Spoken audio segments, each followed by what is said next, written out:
In October 1942, the federal government froze the assets of Wall Street's Union Banking Corporation under the Trading with the Enemy Act. Investigators charged that UBC was not so much a bank as a money laundering front for Fritz Thyssen, a wealthy German industrialist who was one of Adolf Hitler's crucial financial supporters.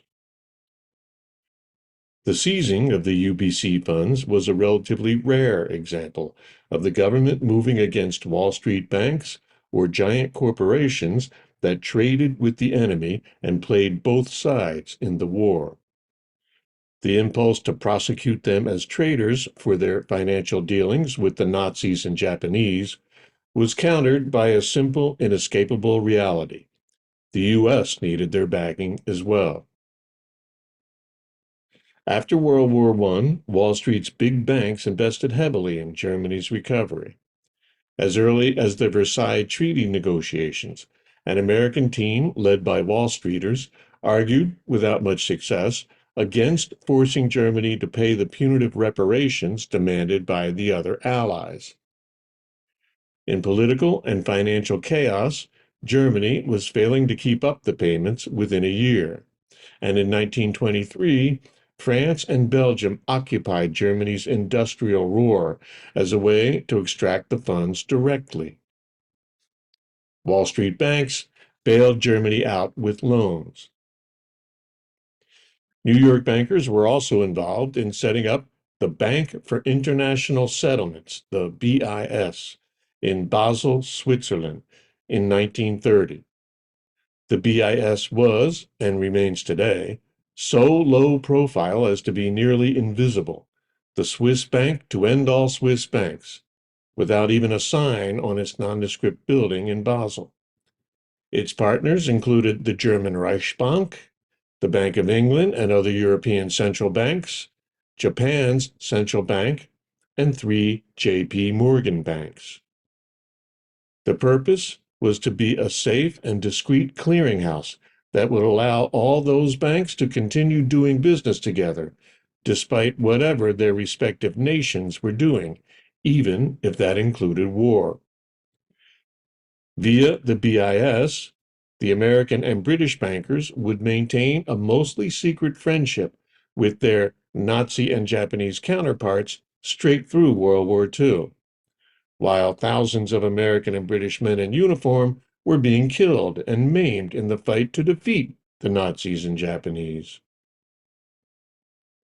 Throughout the war, the BIS would shelter hundreds of millions of dollars in Nazi gold, stolen from conquered nations and from slaughtered Jews, including dental fillings, jewelry, and such.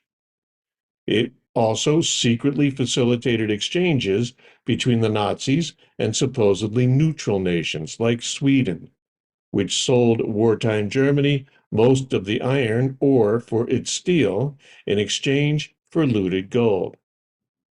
Dag Hammarskjöld, who would come to New York after the war to be Secretary General of the United Nations, was directly involved. The director of the BIS was a Wall Streeter named Thomas McKittrick. He traveled freely in Nazi territory and Mussolini's Italy during the war. U-boats were under orders not to meddle with the ship that carried him back to New York. When the war ended, McKittrick was made vice president at the Rockefellers' Chase National Bank. That's not surprising. The Rockefeller Empire, through various of its entities, maintained extensive business relations with Nazi Germany. In 1939, for example, just 6 months before Hitler invaded Poland, Chase sent him $25 million. The German consulate in New York, naturally, did its banking with Chase. Chase's collaborations with Nazi Germany look rather insignificant compared to those of the Rockefellers' largest business, Standard Oil. The 2 largest shareholders in Standard Oil of New Jersey were the Rockefellers themselves and the colossal German chemical cartel IG Farben.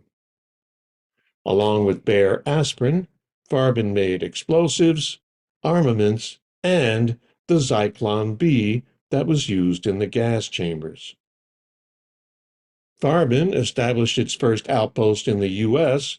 in 1929, opening offices in New York at 230 Park Avenue, then the New York Central Building, now the Helmsley Building.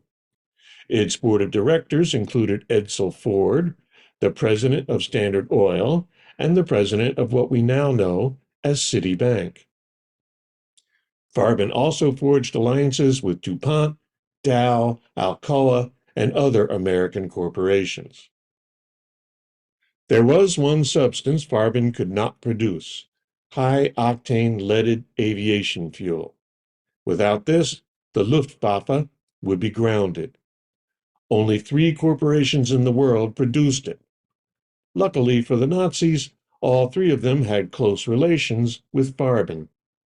They were Standard Oil, DuPont, and General Motors. The Luftwaffe got aviation fuel from a British subsidiary of Standard Oil. The planes that bombed London in 1940 were flying on this fuel. The planes that bombed Pearl Harbor in 1941 flew on fuel sold to Japan by Standard Oil. President Roosevelt was kept informed about all this, but he was in a ticklish spot.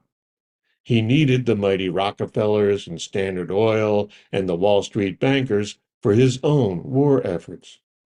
So, within a week of the attack on Pearl Harbor, he signed an executive order amending the Trading with the Enemy Act so that he could allow these transactions to continue.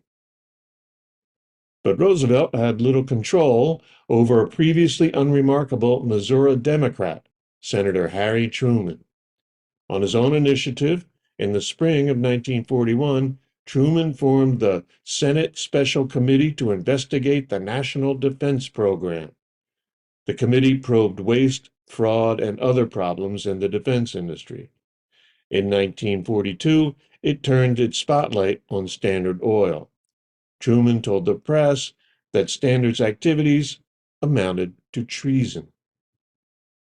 Roosevelt stepped in and blocked antitrust action against Standard. Standard Oil would continue doing business with both Germany and Japan throughout the war.